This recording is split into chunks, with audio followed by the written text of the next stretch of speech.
बनाते हुए लोग मांगना शुरू करते हैं। ज़कात उन लोगों को दिया जाता है सबसे पहले जो हमारे रिश्तेदार हो।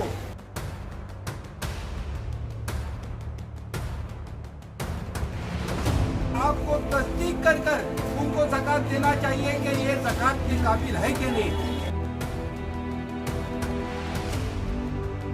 हमने देखा है कि तरह तरह के भिखारी आते हैं, तरह तरह की औरतें आती है जो राशन, जो पैसे मांगती है। जो बाहर से आए हैं, जिसकी तस्दीक नहीं की है, उनको आपको एक पैसा भी देना आपके लिए ज़कात जायज़ नहीं है। अगर ऐसा करोगे तो हमारी कौम के लोग भूखे हो जाएंगे। तो बच्चों को अगवा कर ठीक है, आज हमारी शादी का भीख मंगवाएंगे, यानी हम हमारे ही लोगों के दुश्मन हो गए।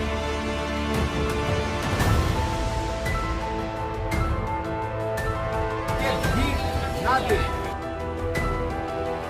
आप ज़कात, फितरा और सदका उसी को दीजिए जिसको आप जानते हैं जो वाकई इसके हकदार है।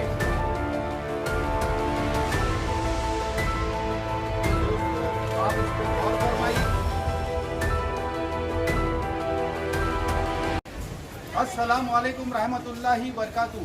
दोस्तों, जैसा कि सभी लोग जानते हैं कि हमारा रमज़ान शुरू हो चुका है और रमज़ान के इस मुबारक मौके पर काफ़ी लोगों ने भरी तपती गर्मी में रोज़ा रखा है, जो हमने खुद अपनी आंखों से देखा है। जो नन्हे नन्हे बच्चे हैं उन्होंने भी रोज़ा रखा है। लेकिन इस बीच बहुत ही अफसोस की बात यह है कि रमज़ान के महीने में तरह तरह के लोग गांव से खासकर यहाँ पर आते हैं और अपना एक बिजनेस बनाते हुए लोग मांगना शुरू करते हैं।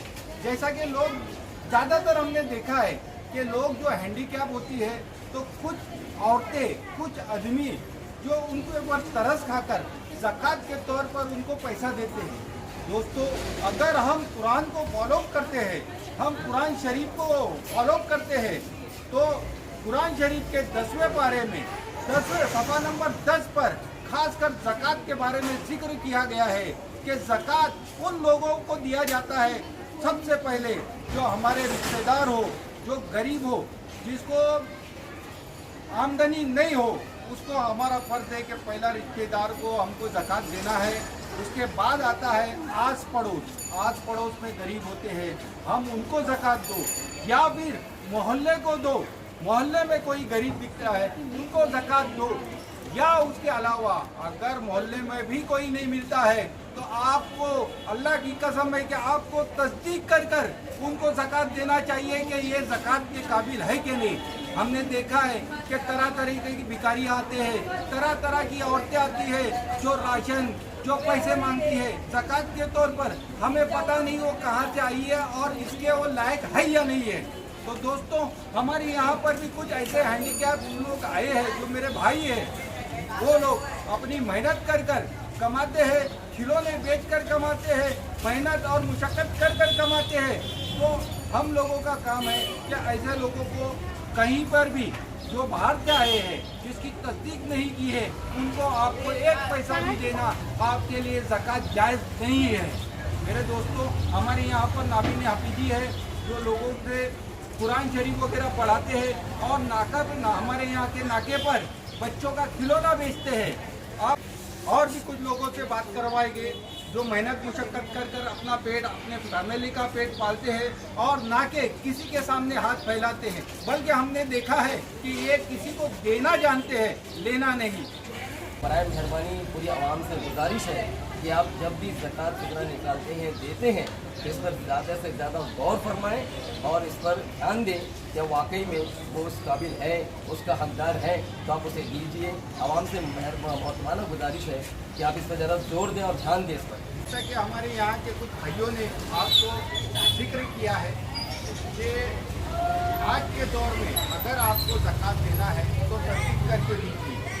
दोस्तों, मैंने देखा काफ़ी लेडी जेंट्सों को जो हैंडीकैप है, जो गाड़ी लेके घूमते हैं, जिसके पास 5-5 हज़ार का स्पीकर है, उनको हम लोग जो देते हैं, इनका ये बिजनेस है।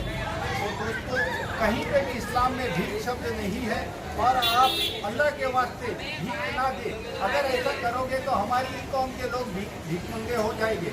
और जो हैंडीकैप होते हैं अगर उनको ज़्यादा पैसा मिलेंगे तो ऐसे कुछ ग्रुप भी तैयार होते हैं जो बच्चों को अगवा कर उनके हाथ पैर काट कर भीख मंगवाएंगे, यानी हम हमारे ही लोगों के दुश्मन होंगे। इसीलिए मेरी आपसे मोअज़्ज़ज़ाना गुज़ारिश है कि भीख ना दे, चाहे वो अंधा हो, चाहे लंगड़ा हो या चाहे किस हद तक भी गिरा हो, आप उसी को पैसा दीजिए। आप ज़कात, फितरा और सदका उसी को दीजिए जिसको आप जानते हैं जो वाकई इसके हकदार है। तो दोस्तों आप इस पे गौर फरमाइए। शुक्रिया। अल्लाह हाफिज़।